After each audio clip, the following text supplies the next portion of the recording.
Assalamualaikum warahmatullahi wabarakatuh.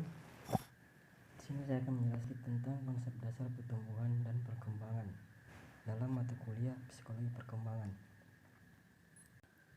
Pertumbuhan dan perkembangan memiliki arti yang sangat penting bagi makhluk hidup, misalnya pada manusia. Dengan tumbuh dan berkembang dapat mempertahankan kelangsungan hidupnya dan melestarikan keturunannya. Seperti yang kita lihat pada gambar yang ada di bawah. Pada bagian atas itu kita lihat situ merupakan proses perkembangan janin dari dalam rahim. Terus selanjutnya yang di bawah itu ada proses pertumbuhan manusia dari bayi, balita, dan anak-anak. Selanjutnya pengertian pertumbuhan dan perkembangan. Pengertian pertumbuhan. Pengertian pertumbuhan secara etimologis. Dalam Kamus Besar Bahasa Indonesia, pertumbuhan berasal dari kata tumbuh yang berarti tambah, besar, atau sempurna. Sedangkan pengertian pertumbuhan secara terminologis, pertumbuhan dapat diartikan sebagai pertumbuhan kuantitatif pada material sesuatu sebagai akibat dari adanya pengaruh lingkungan. Perubahan kuantitatif ini dapat berupa pembesaran atau pertambahan dari ada menjadi tidak ada, dari kecil menjadi besar, dari sedikit menjadi banyak, dan dari sempit menjadi luas.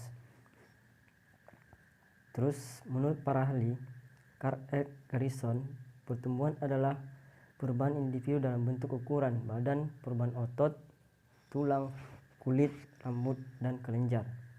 Sedangkan Athan Long menjelaskan pertumbuhan adalah perubahan yang dapat diukur dari suatu peringkat ke suatu peringkat yang lain dari masa ke masa.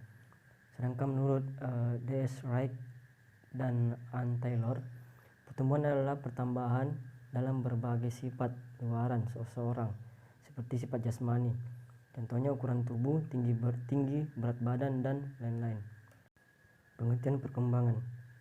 Pengertian perkembangan secara etimologis, perkembangan berasal dari kata kembang yang berarti maju atau menjadi lebih baik.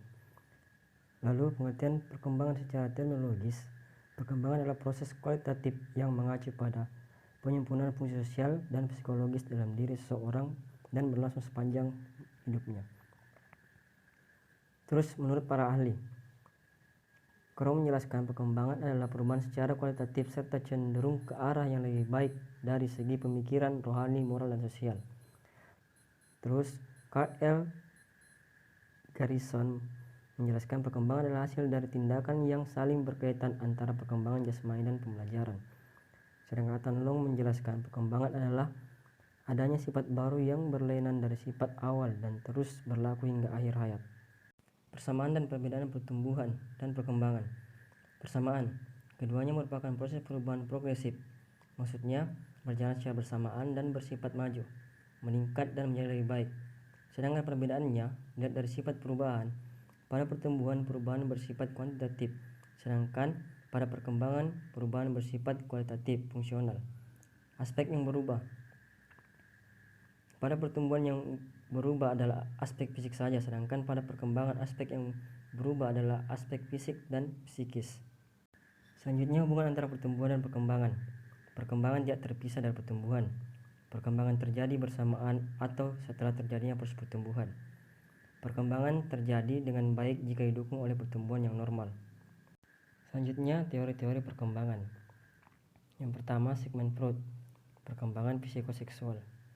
Selanjutnya Piaget, perkembangan kognitif.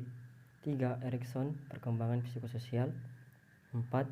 Holberg, perkembangan moral. 5. Hurlock, perkembangan emosi. Aspek-aspek pertumbuhan dan perkembangan. Pertama itu aspek biologis, merupakan perkembangan pada fisik individu, contohnya bertambahnya berat badan dan tinggi badan yang tentunya dapat kita ukur. Selanjutnya aspek kognitif, meliputi perubahan kemampuan dan cara berpikir. Aspek ini merupakan perubahan dalam proses pemikiran yang merupakan hasil dari lingkungan sekitar, salah satunya yaitu anak mampu menyelesaikan soal matematika. Selanjutnya aspek psikososial, dapat diartikan bahwa aspek ini merupakan perubahan aspek perasaan, emosi, dan hubungannya dengan orang lain. Dengan demikian, aspek psikososial merupakan aspek perkembangan individu dan dengan lingkungan sekitar atau masyarakat. Selanjutnya, jenis-jenis perubahan dalam pertumbuhan dan perkembangan. Yang pertama itu ada perubahan dalam ukuran. Yang kedua, perubahan dalam perbandingan. ketiga, perubahan untuk mengganti hal-hal yang lama. Keempat, perubahan untuk memperoleh hal-hal baru. Prinsip-prinsip perkembangan. Orlok menjelaskan bahwa prinsip-prinsip perkembangan tersebut meliputi 1. Perkembangan melibatkan adanya perubahan. Perkembangan selalu ditandai adanya perubahan yang bersifat progresif yang bertujuan agar manusia dapat menyesuaikan diri dengan tuntutan lingkungan. Yang kedua, perkembangan awal lebih kritis dan perkembangan selanjutnya. Perkembangan merupakan proses kontinu di mana perkembangan sebelumnya akan mempengaruhi perkembangan selanjutnya. Oleh karena itu, kesalahan ataupun gangguan pada perkembangan awal akan terus mempengaruhi perkembangan berikutnya. Selanjutnya, perkembangan merupakan hasil proses kematangan dan belajar. Kematangan merupakan hasil perkembangan melalui tahapan-tahapan yang kompleks dan saling terkait dari tahapan-tahapan awal ke tahapan-tahapan selanjutnya. Perkembangan merupakan hasil belajar, mengartikan bahwa perkembangan diperoleh melalui usaha, sadar, dan latihan. Selanjutnya, hukum-hukum pertumbuhan dan perkembangan. Yang pertama itu hukum Kephalokudal. Yang kedua, hukum Proximodistal. Yang ketiga, perkembangan terjadi dari umum ke khusus. Yang keempat, perkembangan berlangsung dalam tahapan-tahapan perkembangan. Yang kelima, hukum tempo dan ritme perkembangan. Nah, di sini saya akan sedikit menjelaskan tentang hukum-hukum pertumbuhan dan perkembangan. Jadi di poin pertama itu hukum Kephalokudal. Hukum ini berlaku pada pertumbuhan fisik yang menyatakan bahwa pertumbuhan fisik dimulai dari kepala ke arah kaki. Nah, selanjutnya, hukum Proximodistal adalah hukum yang berlaku pada pertumbuhan fisik, dan menurut hukum ini pertumbuhan fisik berpusat pada sumbu dan mengarah ke tepi.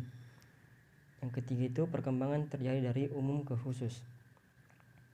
Pada setiap aspek terjadi perkembangan yang melalui dari hal-hal umum, kemudian berangsur menuju hal yang khusus. Yang keempat, perkembangan berlangsung dalam tahapan-tahapan perkembangan.